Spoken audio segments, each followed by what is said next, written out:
Queridos amigos, irmãos e irmãs em Cristo, das comunidades São Paulo e Jesus Redentor, e todos os demais que nos acompanham nesses estudos das sextas-feiras, eu convido a todos para mais um estudo da Palavra de Deus, na sequência da carta de Paulo aos Colossenses, hoje o capítulo 3. Nós vimos os dois primeiros capítulos que são uma grande fundamentação doutrinária, doutrinas falsas para a vida cristã combatidas, e a doutrina verdadeira, a centralidade de Jesus Cristo, o homem, Deus, o nosso Salvador, isso enfatizado nos dois primeiros capítulos. No início do 3, isso também aparece ainda, mas do 3 em diante, o 3 e o 4, eles são muito práticos, eles falam da nova vida, da vida dos cristãos, da vida de combate ao pecado, da vida de sofrimento, porque somos seguidores de Cristo, e da vida de prática do bem, né? Então, a Bíblia costuma falar em velha natureza e nova natureza. Nós temos uma natureza carnal, natureza do pecado, e foi criada em nós, cristãos, uma nova natureza. Nós recebemos essa nova natureza, o Cristo em nós, pelo sacramento do Santo Batismo. E a vida cristã não é nada mais e nada menos do que a vivência diária desta nova vida que nós temos a partir do batismo.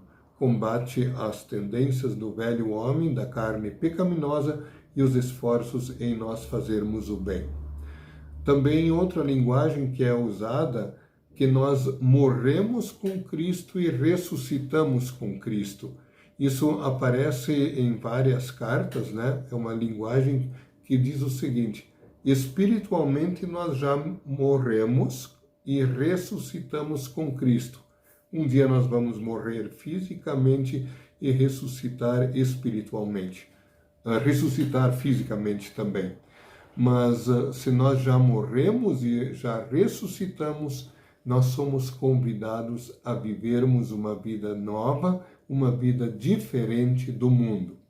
E o capítulo 3 de Colossenses coloca isso em termos bastante práticos, bastante diretos, sobretudo falando da moralidade cristã, uma vida moral. Existe no mundo uma tendência de transformar o que é imoral em moral, chamada a nova moralidade. Mas nós cristãos não podemos nos conformar com isto, né? Então eu convido a vocês a olharmos mais de perto o próprio texto. Colossenses 3, nos primeiros versículos do 1 a 4, nós temos mais uma vez essa fundamentação doutrinária que nós morremos e ressuscitamos com Cristo e precisamos ser seguidores, então, de Cristo. Começa o texto. Vocês foram ressuscitados com Cristo, portanto, ponham o seu interesse nas coisas que são do céu, onde Cristo está sentado ao lado direito de Deus. Vocês já ressuscitaram espiritualmente com Jesus, agora procurem as coisas do céu, as coisas lá do alto. Aqui o Paulo não está dizendo que a gente deve viver fora deste mundo, afastado do mundo, como se a matéria fosse má. O mundo é obra de Deus, nós somos criação de Deus. O pecado, o mal é o pecado que foi acrescentado, mas a matéria criada, ela é boa. Mas olhar para o céu, olhar para o alto, isso é olhar espiritualmente, ali onde Cristo está. Ao lado direito de Deus, a mão direita de Deus é a mão de governo, a mão de domínio, a mão do amor de Deus, do cuidado de Deus pelos cristãos, né?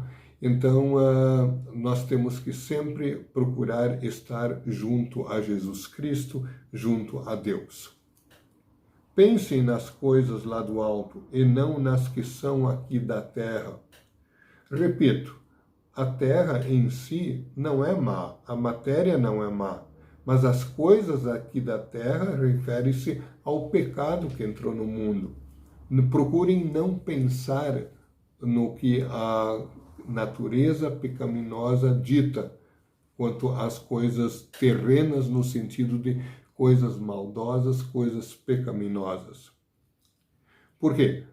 Mais uma vez, vocês já morreram e a vida de vocês está escondida com Cristo, que está unido com Deus. Essa nova vida, em si, ela é oculta por enquanto, ela só será plenamente revelada no dia em que Cristo será revelado fisicamente de novo diante de nós, na sua vinda. A nova vida está oculta. Exemplo, se você vê um cristão e um incrédulo caminhando na rua, lado a lado, só pelo fato de vê-los caminhando, você não vai saber quem é cristão, quem não é. Digamos que aquele do lado direito dos dois é o cristão, mas você não enxerga isso. Mas ele tem a nova vida em si, ele tem Cristo no coração, né? E ele vai procurar viver de acordo. Então é uma vida oculta, uma vida que você não enxerga, né? Mas que vai se revelando através das obras que o Espírito Santo opera através dessa pessoa. Usando mais uma vez esse exemplo dessas duas pessoas que estão andando lado a lado, o cristão tentará testemunhar da sua fé para o seu companheiro de viagem, né? Cristo é a verdadeira vida de vocês, e quando ele aparecer, vocês aparecerão com ele e tomarão parte na sua glória. Refere-se à segunda vinda de Cristo. Então será realmente revelado quem é cristão, quem não é, quem é seguidor de Cristo, quem não é. Daqui para frente, o apóstolo Paulo fala de forma bem prática sobre a velha vida e a nova vida. Nos versículos 5 até o 9, ele fala do que deve ser combatido. Nós temos que mortificar, matar diariamente a carne pecaminosa, colocar de lado a velha roupa. Isso é uma linguagem também que se refere ao batismo. Antigamente, no começo da era cristã, quando alguém era batizado, simbolicamente ele tirava sua roupa, trocava a roupa, ele era recoberto com uma outra roupa, a nova roupa do batismo, simbolizando que nós somos recobertos por Jesus Cristo no batismo e colocamos de lado, nos afastamos das obras pecaminosas, das obras da carne. E diz o texto assim: portanto, matem, anulem, ponham de lado os desejos deste mundo que agem em vocês, isto é, a imoralidade sexual, a indecência, as paixões más, os maus desejos e a cobiça, porque a cobiça é um tipo de idolatria. Toda sorte de imoralidade e a cobiça ponham de lado. Sobre a cobiça, Martinho Lutero, o reformador, disse certa vez que aquilo em que você deposita confiança, aquilo em que o seu coração está apegado, por exemplo, nos bens materiais, isto é Deus para você na prática. Então isso é idolatria, isto é adoração de um falso Deus, adoração do dinheiro, adoração dos bens e confiança no dinheiro, confiança nos bens. Esta cobiça, ela é, portanto, idólatra, ela é idolatria. Pois é, olha o castigo, pois é por causa dessas coisas que o castigo de Deus cairá sobre os que não lhe obedecem. Antigamente a vida de vocês era dominada por esses desejos, e vocês viviam de acordo com eles. Antes da conversão, diz Paulo aos Colossenses, isso era natural para vocês. Agora não. Então cuidado para não caírem de novo, para não sofrerem castigo. Mas agora ele continua, livrem-se também de tudo isto. Olha os detalhes, extremamente prático. Livrem-se de tudo isso, da raiva, da paixão e dos sentimentos de ódio. E que não saia da boca de vocês nenhum insulto e nenhuma conversa indecente. Olha, isso é direto para nós, né? A boca fala do que está cheio o coração. Não mintam uns aos outros, pois vocês já deixaram de lado a natureza velha com seus costumes. Essa natureza velha, o velho homem em nós, o pecado em nós, ele está latente. Ele não foi apagado. Ele está sufocado e nós o afogamos todos os dias, mas ele sempre quer aflorar de novo. Então não deem atenção a essa voz interior e também essa voz a qual o mundo e o diabo se aliam para vocês caírem nesses pecados. Procurem não ficar atentos, não dar voz a essas tentações. Porque vocês já deixaram de lado essa velha natureza no batismo e se vestiram com uma nova natureza. O manto de santidade de Cristo recobre vocês. Essa natureza é a nova pessoa que Deus, o seu Criador, está sempre renovando para que ela se torne parecida com Ele, a fim de fazer com que vocês o conheçam completamente. Essa nova natureza é uma coisa dinâmica, constante, ela vai se renovando no dia a dia. Na assim chamada justificação, somos declarados justos por Deus, tornados justos pela fé em Cristo. Isso é um ato único. Recebemos a fé salvadora. Mas nessa vida diária, na chamada santificação, a santificação diária, o Espírito Santo nos assiste todos os dias para nós nos esforçarmos neste combate ao pecado, nesse esforço para fazermos o bem. E como resultado disso, já não existem judeus e não judeus, circuncidados e não circuncidados, não civilizados, selvagens, escravos ou pessoas livres, mas Cristo é tudo e está em todos. Em Cristo vocês são todos os crentes, um novo povo de Deus. Aí ele continua, versículo 12. Vocês são o povo de Deus. Há um texto que diz, antes não éramos povo. O apóstolo Pedro escreveu assim numa das suas cartas. Agora nós somos feitos povo de Deus. Como? Ele os amou e os escolheu para serem dele. Vocês que creem em Cristo, vocês foram eleitos, escolhidos a dedo por Deus, para serem dele. Portanto, já que é assim, ele os escolheu para serem dele, então vistam-se.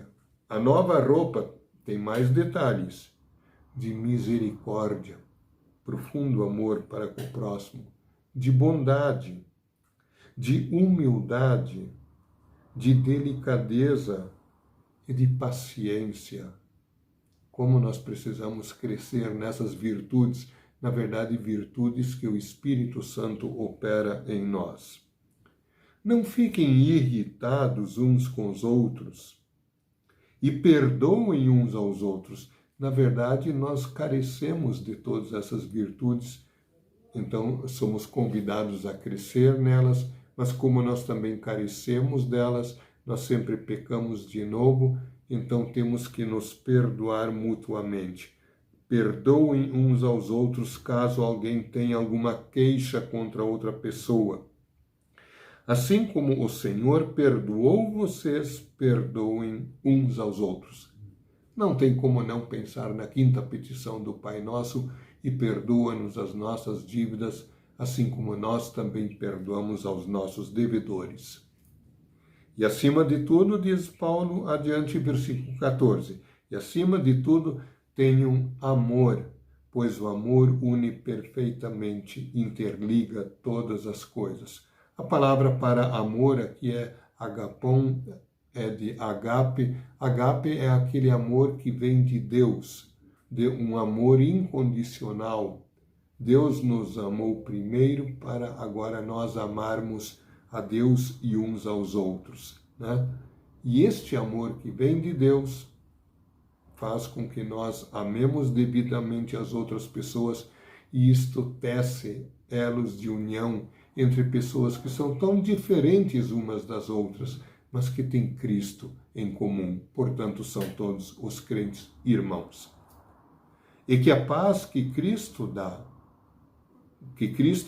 dirija vocês nas suas decisões, pois foi para essa paz que Deus os chamou.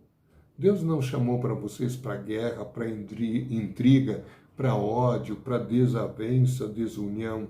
Ele chamou para vocês para viverem em paz, né? Ele os chamou a fim de formarem um só corpo. E sejam agradecidos. E o versículo 16 agora, que é uma espécie de chave para tudo, que a mensagem de Cristo com toda a sua riqueza viva no coração de vocês. Ensinem e instruam uns aos outros com toda a sabedoria. Cantem salmos, hinos e canções espirituais. Louvem a Deus com gratidão nos corações. 3 grandes coisas: que a mensagem de Cristo, a pregação do Evangelho, a graça de Deus em Cristo, o amor de Deus revelado em Cristo, que Ele habite nos corações de vocês e cresçam cada vez mais nisso, cresçam no conhecimento pelo estudo da Palavra de Deus. Como, aliás, nós fazemos também nessas sextas-feiras à noite, no nosso estudo bíblico. Então, a primeira coisa, cresçam nesta mensagem de Cristo. Vivam de acordo, ensinem e instruam uns aos outros. E, finalmente, cantem salmos, hinos e canções espirituais. Salmos da Bíblia, toda sorte de hinos e de canções, cantem e louvem a Deus com gratidão nos corações. E conclui o texto no versículo 17, hoje queremos estudar do 3 até o 17, né? Colossenses 3, 1 a 17. E tudo o que vocês fizerem ou disserem, façam em nome do Senhor Jesus e por meio dele agradeçam a Deus, o Pai. Façam tudo em nome e para a glória de Jesus. Então, não deem cada vez menos atenção às vozes da tentação para o pecado. Esforcem-se nesta nova vida. Aceitem o sofrimento que isso implica, que implica ser seguidor de Cristo e na morte e na ressurreição, e vivam sempre agradecidos. 3 vezes aparece isso. No final do versículo 15, sejam agradecidos. No final do 16, com gratidão no coração. No final do 17, agradeçam a Deus o Pai. Mesmo nesses tempos do fim, nesses tempos de pandemia, nesses tempos difíceis do mundo, sejam sempre agradecidos. Que a paz de Cristo esteja no coração de todos. Amém. Vamos orar. Querido Deus e Pai Celestial, muito obrigado por mais esta palavra que recebemos de Tua parte. Nós reconhecemos que continuamos sendo pecadores. A velha natureza pecaminosa ainda está em nós e te pedimos o auxílio do Teu Espírito Santo para combatermos todas as tendências, tentações para o pecado. E que o mesmo Espírito faça com que as virtudes cristãs, o genuíno amor ao próximo, cresça cada vez mais em todos nós. Continua abençoando todos os nossos ouvintes, os que nos acompanham, todas as nossas igrejas, e faze com que esta pandemia passe logo também, como te apraz. Nos entregamos em tuas mãos, ó Deus, em nome de Jesus Cristo, teu Filho, nosso Senhor e Salvador. Amém. Obrigado pela atenção, irmãos. Até a próxima oportunidade.